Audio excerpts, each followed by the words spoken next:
नमस्कार दोस्तों, NPS study centre में आपका स्वागत है। आज हम मैथ सीरीज को आगे बढ़ाते हुए, जो कि मैंने पिछले दिन आपको 15 क्वेश्चन बताए थे, उस 15 क्वेश्चन के आगे चलता हूं मैं, जो कि पूरा करते हुए 30 क्वेश्चन तक चलेंगे। ठीक है, तो आप हमसे ज़रूर जुड़े रहें। साथ ही साथ अगर अभी तक आप टेलीग्राम से जुड़े नहीं हैं तो जुड़ जाए भाई जल, क्योंकि उसका जो है पीडीएफ जो है आपको अपलोड करा दिया जाता है। ठीक है, साथ ही साथ अब आपको एलपी का साइंस करवाया जा रहा है। ठीक है, जो कि बहुत ही आपके लिए ज़रूरी है, क्योंकि एलपी के एग्ज़ाम जो है वो आपका नवंबर लास्ट में दे दिया गया है। साथ ही साथ टेक्नीशियन का भी एग्ज़ाम जो है आपका वो दिसंबर में ले लिया जाएगा, और दिसंबर में ही आपको आरपीएफ भी ले लिया जाएगा। तो आपको साइंस बहुत ही ज़रूरी है। इसका न्यूमेरिकल जो है बहुत ही हाई पूछा जाता है एलपी और टेक्नीशियन में।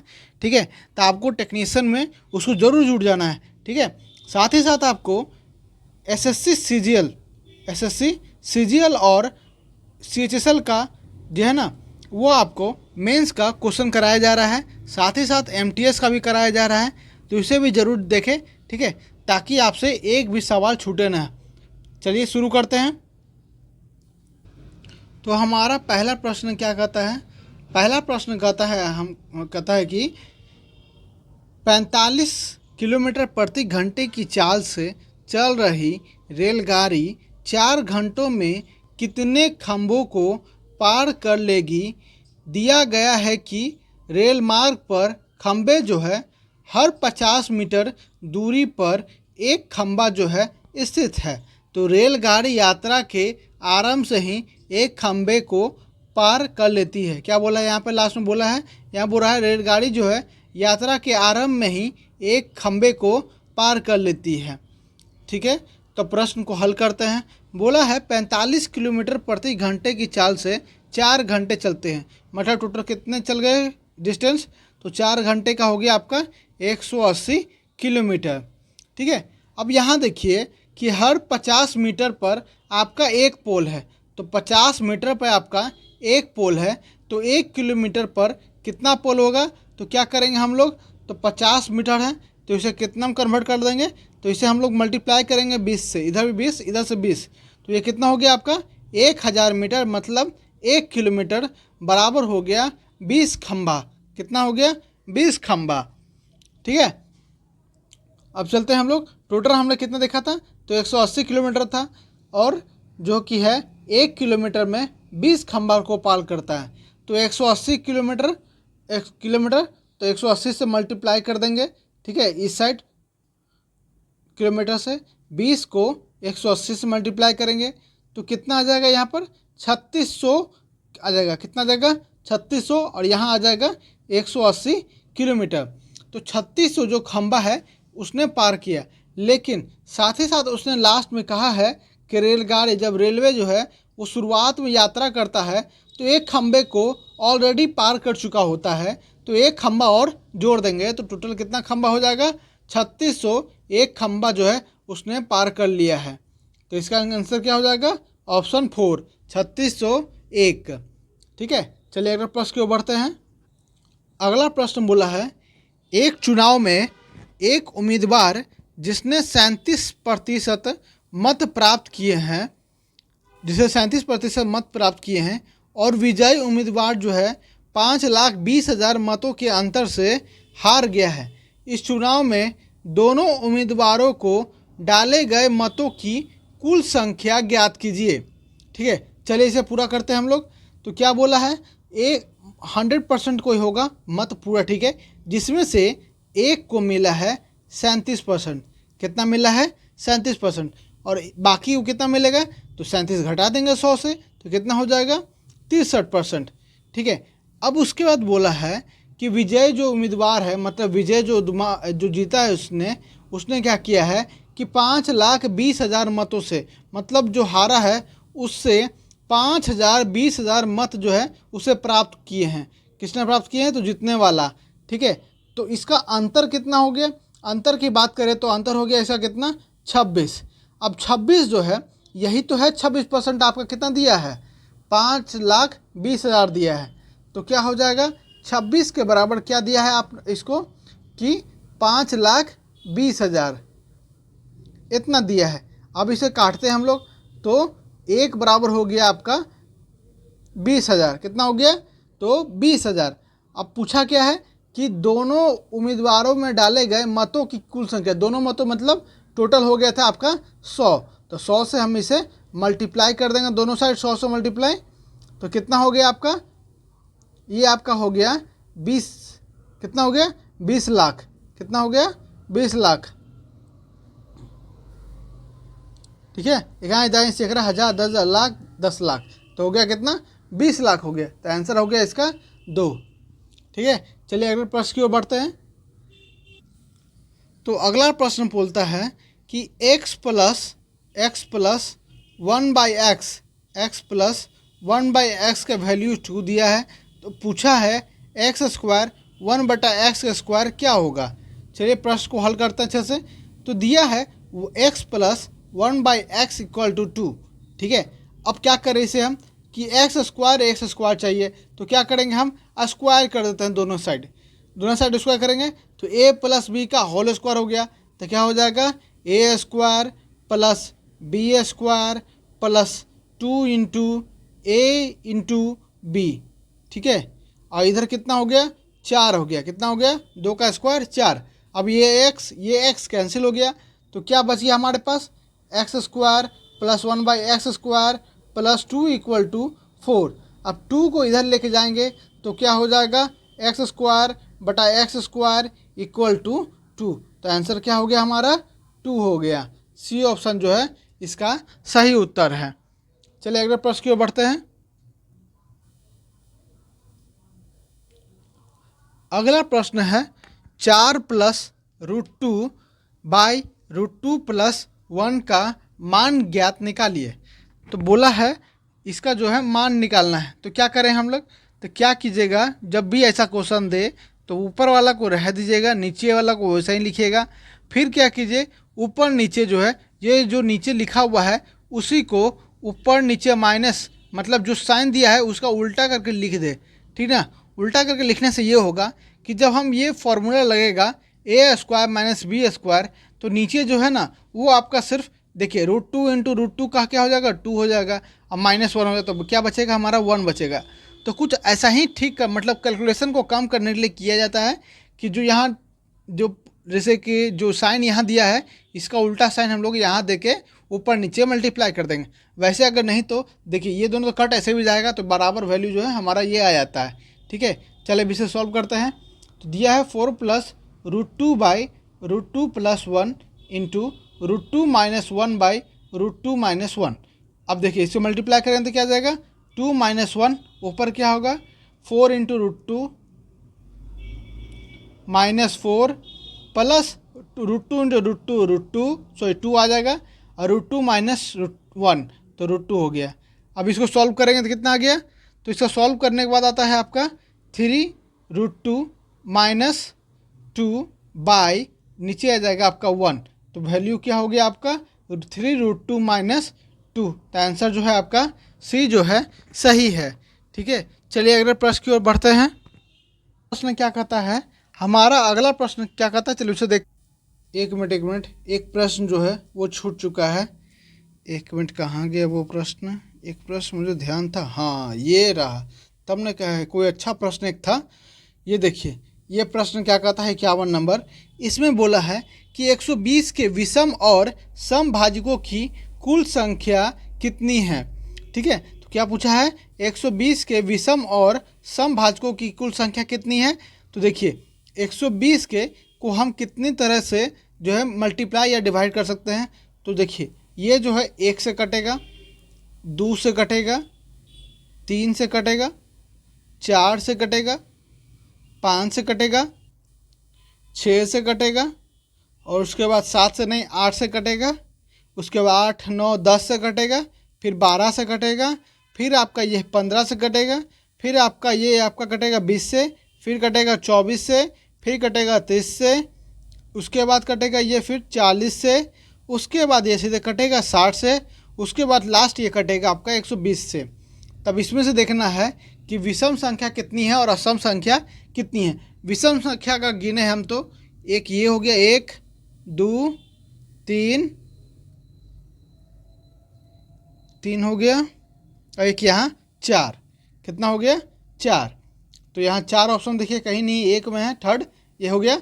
अगर वहीं सम की संख्या जोड़े तो 1 2 3 4 5 6 7 8 9 10 11 12, तो कितना हो गया आपका 12 जो है समभाजक हो गया। कितना हो गया 12 जो है समभाजक और 4 हो गए विषम भाजक। ठीक है, चलिएगा अगले प्रश्न की ओर देखते हैं। अगला प्रश्न क्या कहता है, अगला प्रश्न कहता है कि 2 के पावर 2 इंटू 3 के पावर 1 इंटू 5 के पावर 2 और इंटू 7 पावर 1 के ऐसे कितने गुणनखंड हो सकते हैं जो 50 से विभाज्य है लेकिन 100 से विभाज्य नहीं है। अब एक बात समझिएगा, क्या बोला है कि 50 से विभाज्य, मतलब 50 से विभाज्य वाले 50 हो सकते हैं, 150 हो सकते हैं, 250 हो सकते हैं, 350 हो सकते हैं, कंटिन्यू। ठीक है, ये जो है 100 से डिवाइड नहीं है। 100 से डिवाइड और क्या होगा 100 से मल्टीप्लाई, 200 से मल्टीप्लाई, 300 से मल्टीप्लाई। ठीक है, ये सब जो है आपके 100 से मल्टीप्लाई वाले हैं। ठीक है, चलिए अब आगे देखते हैं। तो आगे क्या कहा है, तो 50 को हम लोग कैसे तोड़ सकते हैं, तो इसको हम तोड़ सकते हैं 2 इंटू 5 का स्क्वायर, इसी तरह से तोड़ सकते हैं ना, 2 इंटू 5 का स्क्वायर, तभी तो 50 आएगा। यहीं अगर एक और 2 लगा देते हैं तो ये 100 हो जाता है, लेकिन वो हमसे पूछा नहीं है। ठीक है, तो ये हो गया आपका 50 से होना चाहिए। अब आपको हम ये बताते हैं कि ये जो लिखा हुआ है 2 के पावर 2 इंटू 3 के पावर 1 इंटू 5 के पावर 2 इंटू 7 के पावर 1।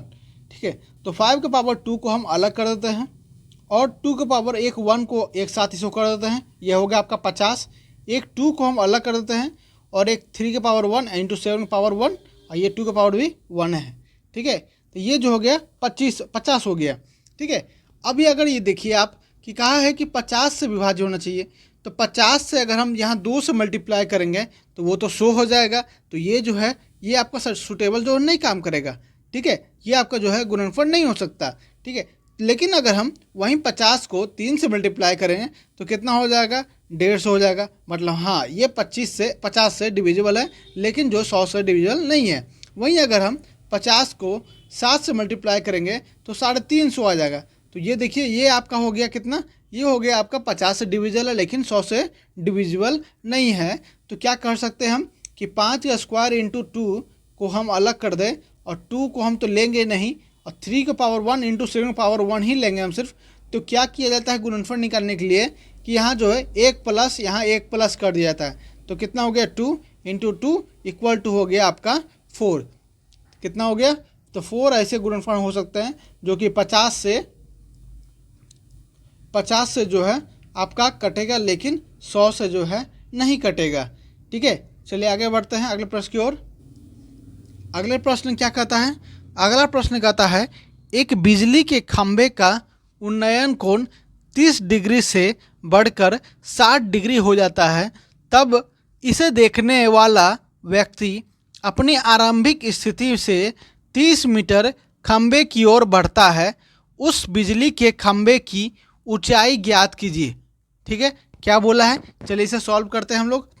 तो मान लीजिए कोई जो है बिजली का खंभा है इतना बड़ा, ठीक है, तो इसकी ऊंचाई दिया हुआ है, नहीं दिया हुआ है, यही जो आपको फाइंड करना है। तो एक कोई व्यक्ति है, ठीक है, यहाँ से वो देखता है तो कितना डिग्री उसको दिखाई दे रहा है 30 डिग्री दिखाई दे रहा है शुरुआत में। कि देखिए कितना लिखा है, तो 30 डिग्री जो है उसको शुरुआत में दिखाई दे रहा। तो क्या करता है वो 30 मीटर जो है टावर की ओर चलता है। कितना चलता है, तो 30 मीटर जो है टावर की ओर चलता है। फिर जो उसको टावर की ऊंचाई जो दिखती है वो कितने दिखती है, वो 60 डिग्री दिखाई देती है। कितनी दिखती है, 60 डिग्री दिखाई देती है। अब इस प्रश्न को हम ये जो है हाइट निकालना है हमें और ये डिस्टेंस पता करना चाहिए। तो डिस्टेंस पता करे या ना करे, हमें तो हाइट चाहिए। ठीक है, अब चलिए फॉर्मूला लगा के बनाते हैं।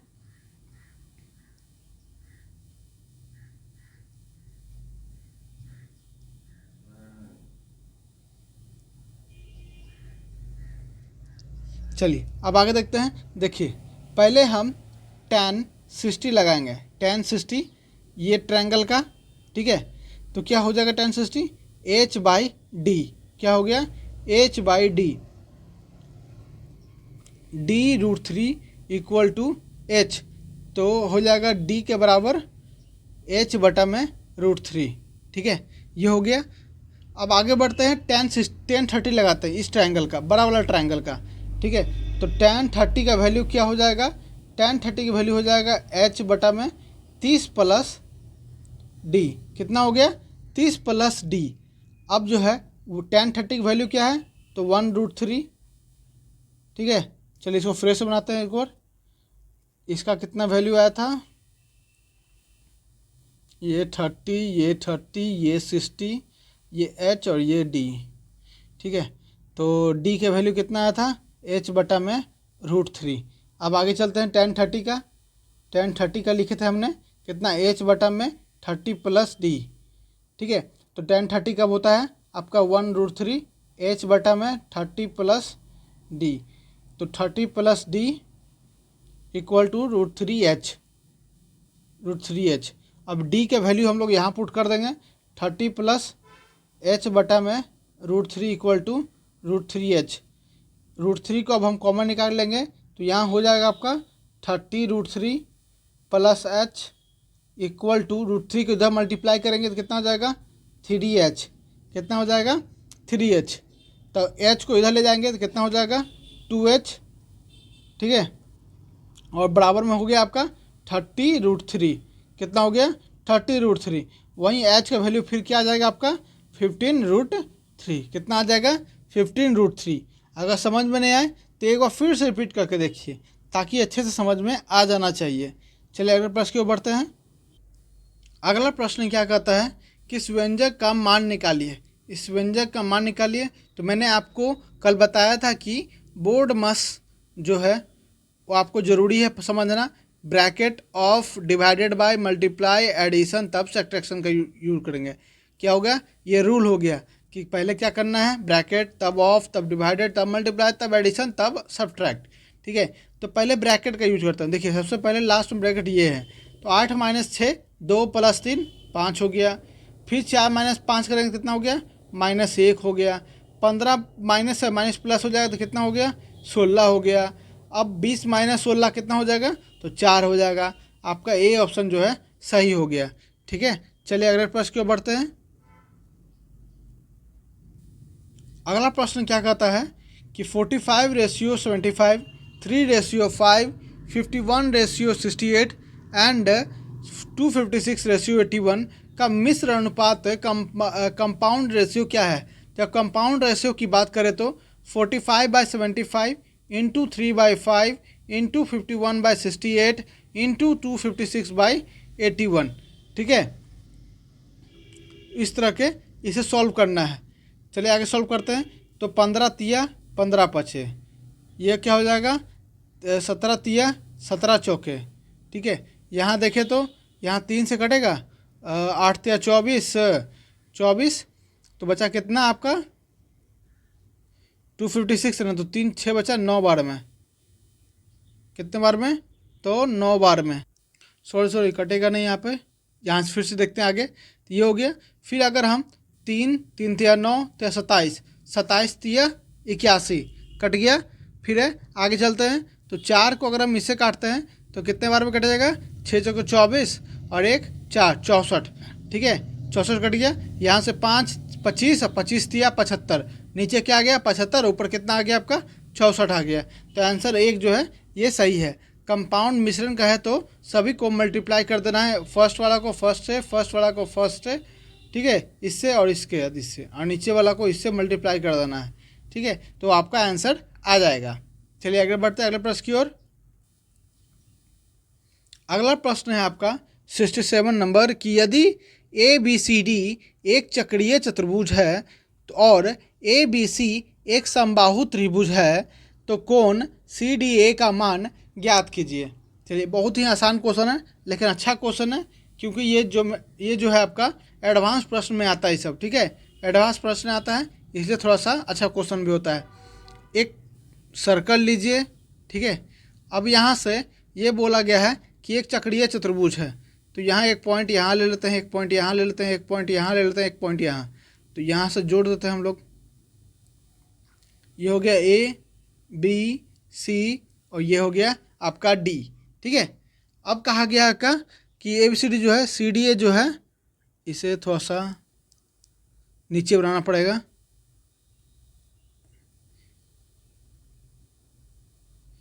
ए बी सी डी, ठीक है। अब अच्छा से हो गया। अब देखिए पूछा क्या है, सी डी ए का मान, सी डी ए इस एंगल का मान पूछा है, और जो कहा है क्या कि ए बी सी जो है, ए बी सी को हम लोग यहाँ से ले लेंगे, तो ए बी सी जो है ये आपका समबाहु त्रिभुज है, मतलब कि हर एंगल जो है आपका 60 डिग्री होगा। कितना होगा? 60 डिग्री होगा। और जो ये जो साइड होगा वो भी जो है बराबर होगा, तो ये 60 डिग्री है, ठीक है। अगर देखिए, अगर इस तरह का बोले कि एक चक्रवीय चतुर्भुज है और ए बी सी डी एक त्रिभुज है, तो मान लीजिए देखिए क्या होता है कि आपको जो ये एंगल होता है, एंगल डी के सामने जो एंगल बी होता है, इसका सम जो होता है ना, angle D plus angle B, ये इसका सम 180 डिग्री होता है। वैसे ही एंगल ए और एंगल सी का जो सम होता है, angle A plus angle C का सम जो होता है वो होता है 180 डिग्री, ठीक है। तो क्या कीजिएगा कि angle D plus angle B का जो है वो 180 डिग्री होता है, तो एंगल बी जो है हमारा समबाहु त्रिभुज था, तो क्या हो गया 60 डिग्री, प्लस एंगल डी निकालना है, 180 में से घटाएंगे तो एंगल डी कितना आ जाएगा आपका 120 डिग्री आ जाएगा। कितना आ जाएगा? 120 डिग्री आ गया, जो ऑप्शन 3 में है, ठीक है। चलिए अगले प्रश्न की ओर बढ़ते हैं।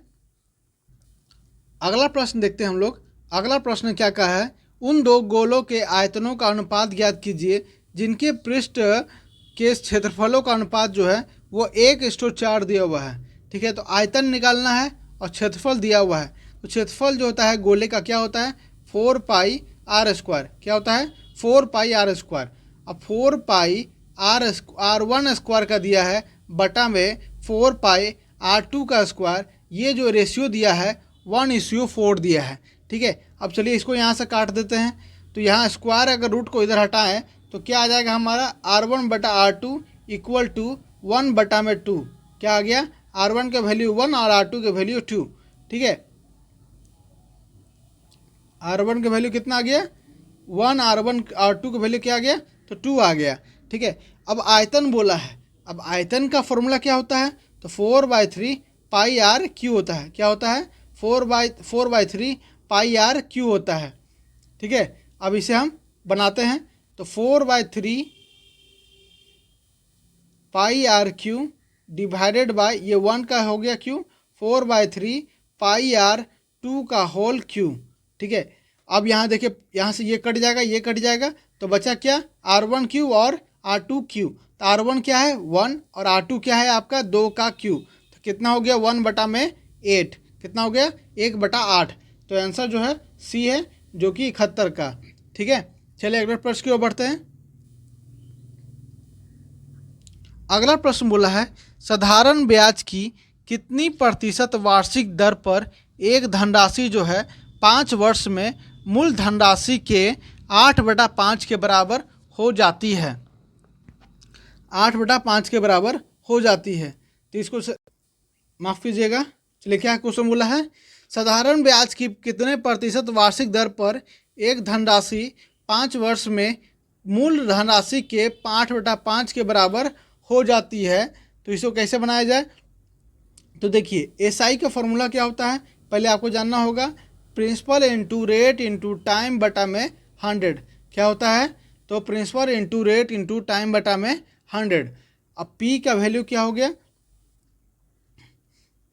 अमाउंट का वैल्यू, अमाउंट का वैल्यू क्या हो जाता है, तो अमाउंट का वैल्यू होता है प्रिंसिपल प्लस एसआई, क्या होता है प्रिंसिपल प्लस एसआई। ये फॉर्मूला जो है याद रखिएगा।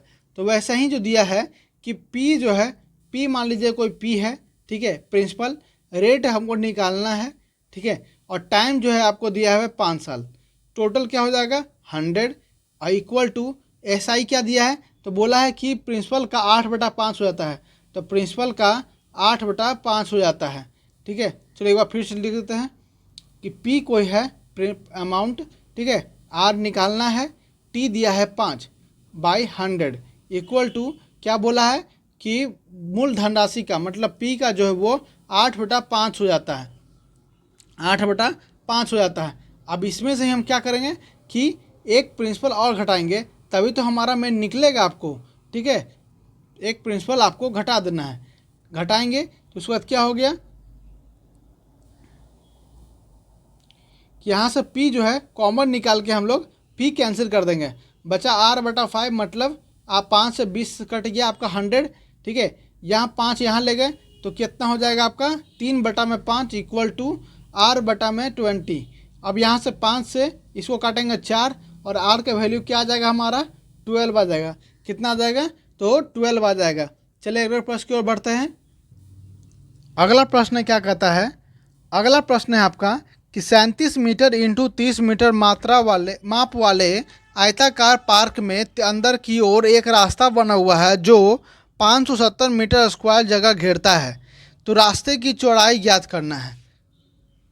क्या ज्ञात करना है तो रास्ते की चौड़ाई ज्ञात करना है। जैसे कि यहाँ देखिए एक कोई चीज़ दिया हुआ आयताकार, इसके अंदर जो है एक आपको और दिया हुआ है, तो ये जो है आपको फाइंड करना है। क्या करना है, ये जो है आपको फाइंड करना है, ठीक है। ये आपका दिया हुआ है कितना 30, ये दिया है आपको 37, कितना दिया हुआ है 30 और 37, ठीक है। तो एक फॉर्मूला याद रखिएगा, एक फॉर्मूला होता है कि जो आपको दिया हुआ है अंदर का जो वैल्यू दिया हुआ है आपको 570 मीटर, वो लिखिएगा, ठीक है। इक्वल टू 2 इंटू ये जो x होता है ये वाला, ये x हो गया आपका, एक साइड से इस साइड से भी, इस साइड से भी, इस साइड से भी, तो ये x हो गया, ठीक है। अब उसके बाद क्या होता है l, जो बाहर का होता है l प्लस b माइनस में x का 2 दुगना, कितना x का दुगना। इसको मैं ठीक से लिख देता हूँ, एरिया ऑफ इनसाइड रेक्टेंगल लिख ही लीजिएगा, ठीक है। उसके बाद इक्वल टू डालकर क्या करना है, हमारा जो अंदर का जो x दिया रहेगा वो, मतलब जो एरिया का जो होगा मेन x वो, उसके बाद क्या करेंगे हम लोग कि बाहर का l प्लस b माइनस अंदर का x दिया है उसको फिर से क्या करेंगे तो दुगना कर देंगे, ठीक है। ये होता है एरिया कितना दिया है 570, 2x, l प्लस b कितना दिया है तो 37 और ये कितना हो गया 67 माइनस 2x। अब ये हो गया। अब क्या करें हम लोग कि इसको छोड़ दें, इसको आगे जो ना इस तरह से बनाए कि तुरंत बने। तो क्या करें हम लोग अब कि क्या करते हैं कि 570 जो है ये आपका इसे कटना चाहिए। किससे कटना चाहिए 2x जो है ये आपका 570 कटना चाहिए। तो हम लोग चलते हैं सीधे ऑप्शन से, अगर बनाए जाएंगे तो लंबा चलेगा, ठीक है। तो लेकिन हमें वहाँ पर एग्ज़ाम में ये सब नहीं देना है कि हमको फॉर्मूला पर चलना है कि बनाना है एकदम लंबा लंबा करके। आपको मैट्रिक या ग्रेजुएशन का एग्ज़ाम नहीं देना है, ठीक ना। आपको एग्ज़ाम क्रैक करना है, तो आप जितना जल्दी हो उसे तैयार करना, मतलब बना लेना है, ठीक है। तो 2x से कटेगा, तो 2x को हम लोग क्या करेंगे, देखिए x की वैल्यू हम रखते हैं। x की वैल्यू अगर हम रखें तो क्या रखेंगे कि देखिए यहाँ अगर हम 10 रखते हैं तो 10 दूना 20, 10 दूना 20, तो जो 2 हुआ 20 से तो ये कट जाएगा 0, 2 से ये कटेगा नहीं, तो मतलब 10 तो होगा नहीं भाई, ठीक है। चलिए आगे बढ़ते हैं। अगर हम ऐसा वाला रखने की कोशिश कीजिएगा जो जल्दी कटने वाला हो। अब 28 रखने लगेगा, आप 15 रखने लगेगा तो भाई बहुत समय लग जाएगा बनाने में। तो 5 रखते हैं, छोटा से छोटा चीज़ रखना जो जल्दी कटे। 5 रखते हैं, 5 दूनी 10, देखिए कट गया आपका 57। अब यहाँ भी देखते हैं, देखिए 10 हो गया ही, यहाँ भी रखेंगे तो कितना हो जाएगा 5 दूनी 10 और 67 माइनस 10 कितना हो जाता है 57, मतलब 570 आ गया। वैल्यू आ गया हमारा right hand equal to left hand बराबर क्या आ गया राइट हैंड आ गया, मतलब इसके बराबर आ गया। तो ये जो हमारा 5 जो है सही उत्तर है, ठीक है। चलिए अगले प्रश्न की ओर बढ़ते हैं। अगला प्रश्न क्या कहता है, एक वस्तु को 390 के विक्रय मूल्य पर बेचने पर 20% का लाभ होता है, तो उस वस्तु का क्रय मूल्य ज्ञात कीजिए। देखिए क्या कहा है इसने, किसने जो है 390 रुपये में इसने क्या किया है 20% लाभ पर बेचा है। तो मतलब ये जो 390 रुपया है ये आपका जो है 20% प्रॉफिट पर बेचा जा रहा है। तो कितना पर बेचा जा रहा है 20% प्रॉफिट पर। तो 20% का प्रॉफिट मतलब 100 से 200 120 तक, 120 तक जा रहा है। तो 120 का वैल्यू जो है ये दिया हुआ है, तो आपको निकालना क्या है 100 का वैल्यू निकालना है। ये एक तरह से और करते हैं हम लोग कि इसको फ्रैक्शन में बदलते हैं। 20 का परसेंटेज क्या होता है 20/100/20 का हो जाएगा 5। तो ठीक है, तो एक क्या आ गया 1/5 आ गया। अब 5 से जो है 4 तक जा रहा है, कितना बढ़ रहा है ना, तो 5 से जो है ये 6 की ओर जा रहा है। कितना जा रहा है 5 से 6 की ओर जा रहा है, तो 5 से 6 की ओर जा रहा है, तो क्या हो गया, ये 6 का वैल्यू जो है आपका 390 है। कितना है, 390 है। तो हमें निकालना है क्या, 5 का वस्तु निकालना है। तो क्या करेंगे हम लोग, 390 को 6 से डिवाइड और 5 से मल्टीप्लाई कर देंगे। तो अगर इसे हम काटते हैं, अगर हम 2 तिया 13 तिया 2 पचे 65, तो 65 को अगर हम 5 से मल्टीप्लाई करेंगे तो कितना हमारा वैल्यू आएगा, तो हमारा वैल्यू आएगा 325। कितना आएगा, तो 325। चलिए अगला प्रश्न हमारा जो है ये डेटा पर आधारित है। इसे मैं थोड़ा सा बड़ा कर देता हूँ ताकि आपको अच्छे से दिखे। ठीक है, डेटा पर आधारित है। इसमें पूछा क्या है, देखिए पहले पूछा है कि किस कंपनी में ए और बी द्वारा की गई बिक्री का अंतर जो है न्यूनतम रहा है। क्या बोला है, ए और बी का जो है, जैसे कि ये लाल कलर जो है आपका, ये आपका हो गया ए बी हो गया, और ब्लू कलर क्या हो गया आपका ए हो गया। देखिए यहाँ पर डिनोट किया हुआ है। ठीक है, तो जो है ये किस वर्ष में जो है ना, वर्ष नीचे लिखा हुआ है, किस वर्ष का बात किया जा रहा है।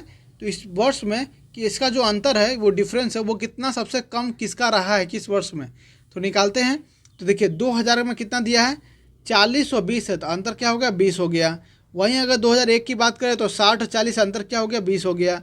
वहीं अगर हम 2002 की बात करें तो 20 और 10, तो डिफरेंस 10 हो गया। वहीं अगर 8 की बात करें तो कितना हो गया, 10 डिफरेंस। यहीं 4 की बात करें तो ये भी 10 डिफरेंस। यहीं अगर 3 का बात करें, 5 का बात करें तो ये भी 10 डिफरेंस।